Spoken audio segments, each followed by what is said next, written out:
Hey guys, so today we're going to take a look at just comics from the last probably month or so that were in my saver. Um, Tried to film this last week, but then the painter showed up after about 5 minutes. And currently it sounds like the kids outside in the neighborhood are driving a dump truck down the street, so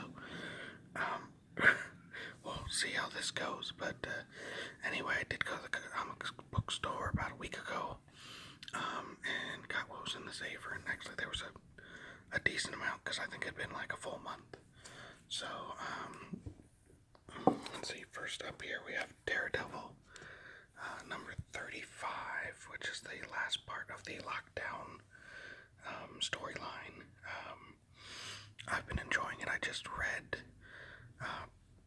basically lockdowns part 1 through 5 yesterday afternoon, when the kids were having a nap. So I liked this particular storyline. They had Elektra filling in for Matt as Daredevil, because they had Daredevil in prison for a short time. It seemed to wrap up a little quickly, to me at least. It seemed like something they could have done a part 6 or 7 on if they had stretched it out. So I'll be interested to see if this is some sort of,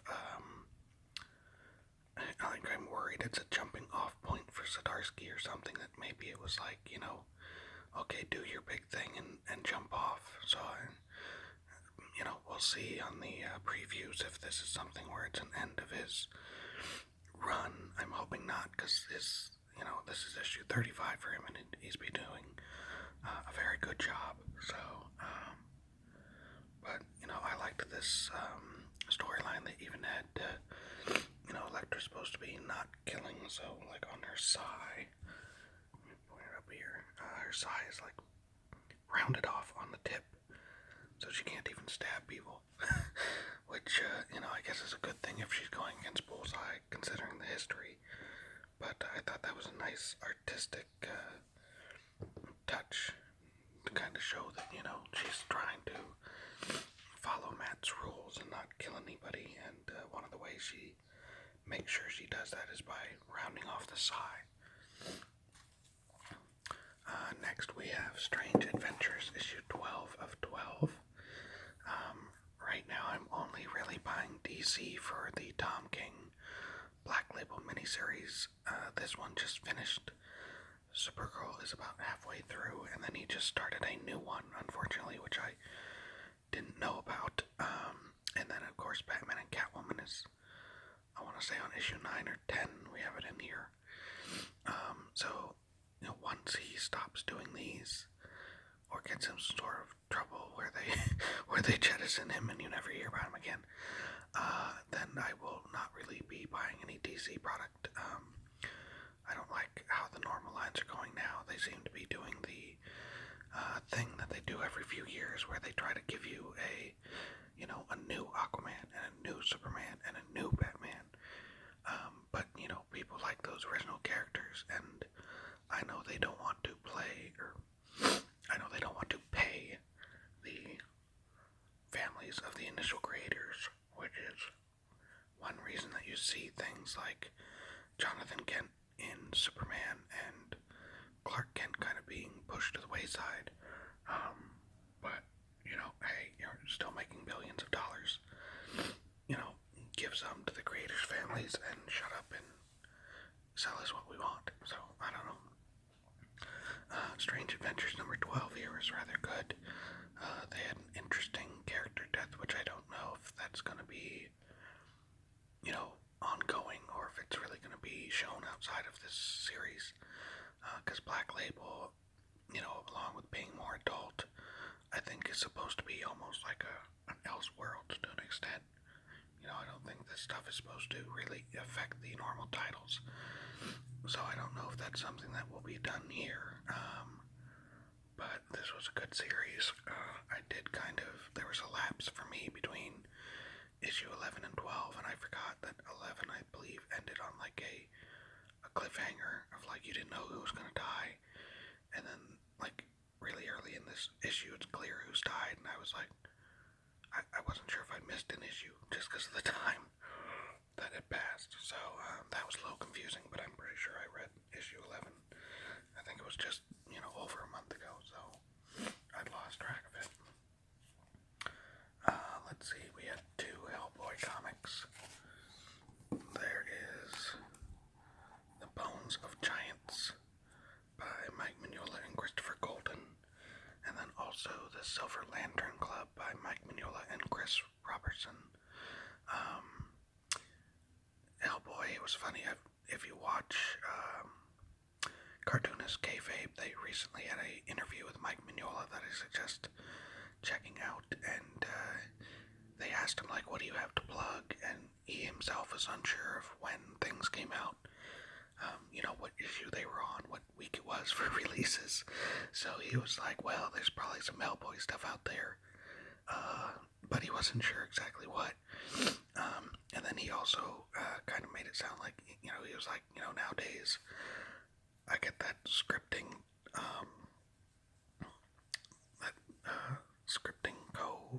co-plotter title simply because I'm on the phone with like Christopher Golden or Chris Robertson, and I'm like, well, what if you did this and that and this, and then they go and write it. So I don't know, he was kind of downplaying his contributions there, but the Mike Mignola universe, just in general, is something I love to read, and I'm glad that they're, even with the end of BPRD and the Hellboy story, a couple years back, I'm glad that they're still printing these miniseries and, kind of lost adventures and stuff like that, so. Next up, we have the new one from Tom King, which is The Human Target. I remember, I think they did a TV show of The Human Target not too long ago on like the WB or something, which lasted all for 5 seconds, but it's basically like a spy master type thing, where he, the character more or less puts himself in the place of somebody who might have an assassination attempting at against them, and he plays the target, and then he catches whoever's trying to assassinate them. So this should be interesting. Normally he wasn't too involved with the more illustrious and comic booky side of things, but we'll see how this goes. I didn't know this was coming out, so when it was in my saver and I saw it was a Tom King Black Label, I was like, damn, they got me for at least another 12 issues of something. I was hoping as stuff finished up that I'd be just jettisoning my DC portion of the saver, which honestly would probably be good for, probably good for my comic book store, because DC with their new ordering outside of Diamond, I know has been a hardship for them to an extent. Next we have the Magic Order 2, number 1. This I almost went to the comic store on Wednesday to make sure it was in my saver. If you have not read the Magic Order 1 by Mark Millar, I highly suggest looking into it. If you are a fan of like Harry Potter and that wizarding world, I kind of sell this to people as like Harry Potter for adults, strictly for adults. It is very much in line with that, secret-y wizarding side of modern day, and it's just built up to a, what you would really expect that side of society to be if there was just a whole bunch of people with magic powers. They wouldn't all be benevolent wizards and witches, and obviously Harry Potter has that to an extent, but you don't have people playing it up as probably as harshly as you would in the real world. So Magic Order 2, I've given the original Magic Order trade paperback to people for Christmas here and there. Those ones that I know are adults and can handle and maybe have a love for the Harry Potter type stories. So Magic Order 2 I'm very excited to see. And then we have a triptych here of amazing Amazing Spider-Man issues. I have read the issue 75, which was the first one with Ben Reilly back in the spider suit. And I was a big Ben Reilly fan in the, late 90s? Was that when he was Spider-Man?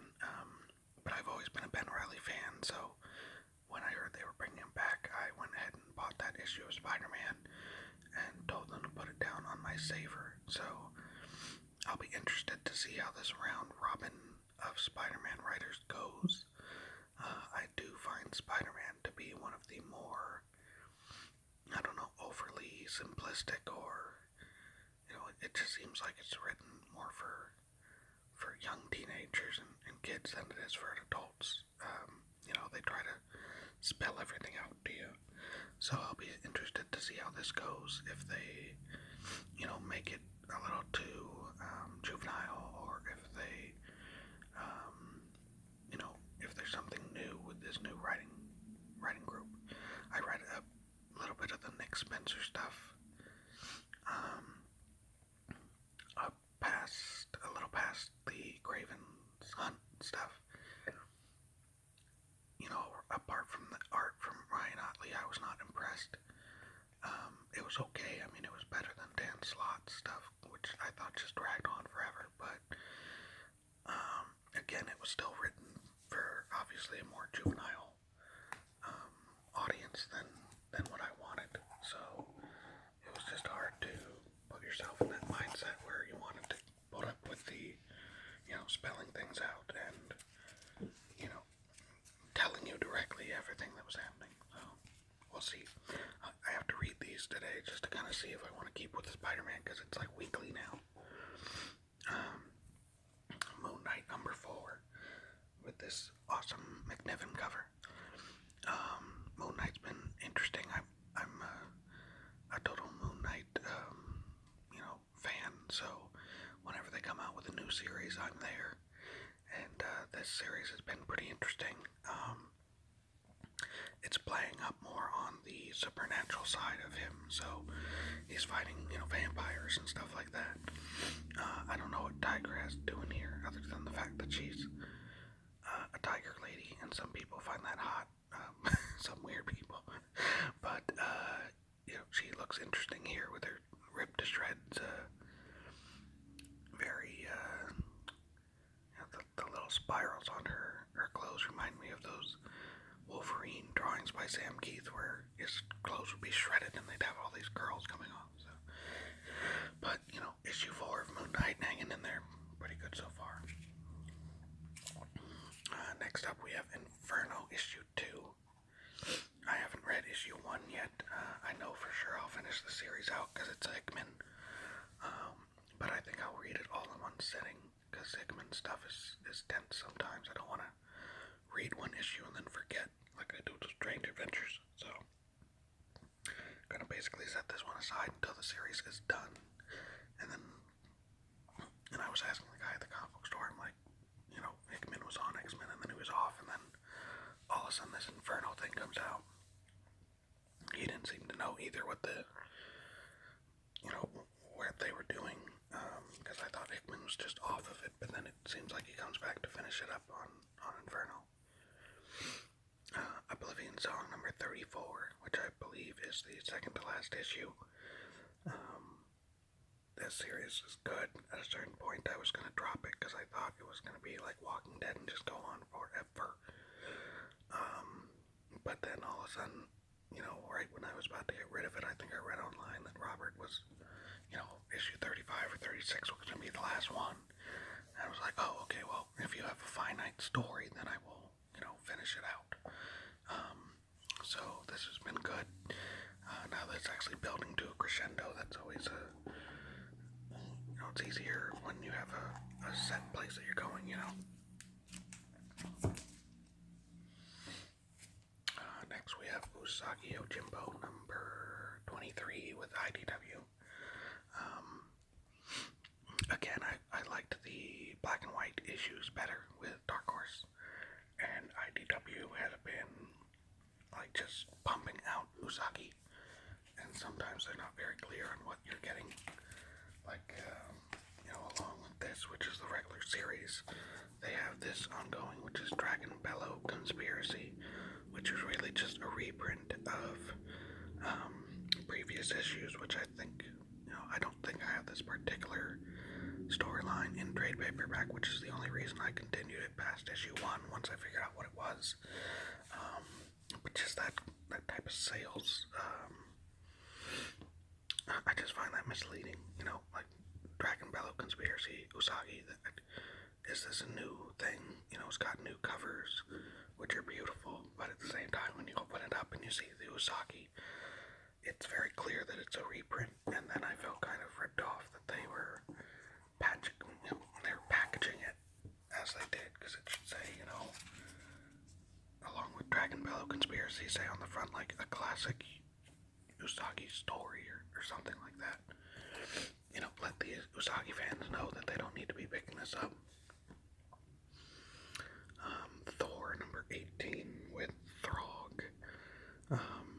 Donny Cates, I'm not sure when he's going off this. I know he's picking up Hulk, and Al Ewing is going from Hulk to Venom, but I don't know how long Cates is going to be on Thor.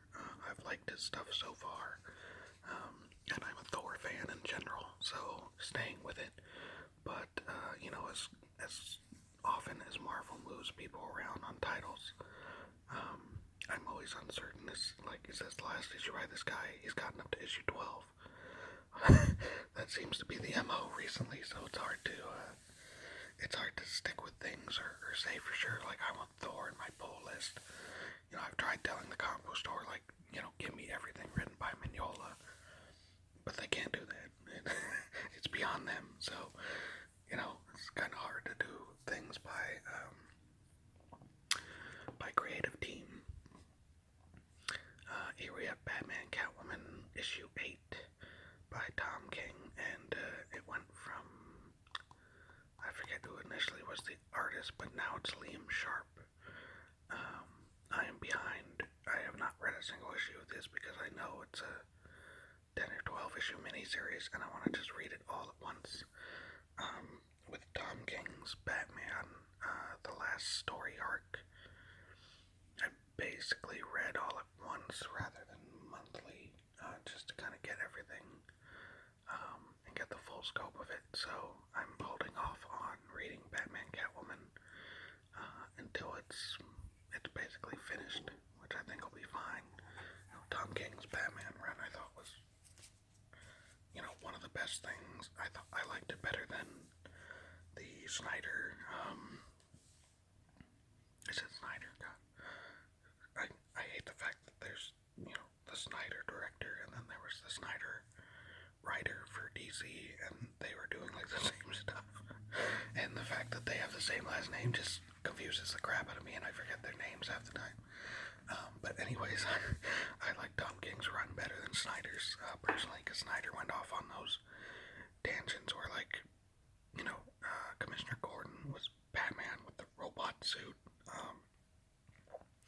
which was fine, but, Commissioner Gordon, in my mind at least, was a little bit too old to be doing that, and having a Batman mech was a little overly comic booky, whereas Tom King's stuff was a little bit more grounded in my view.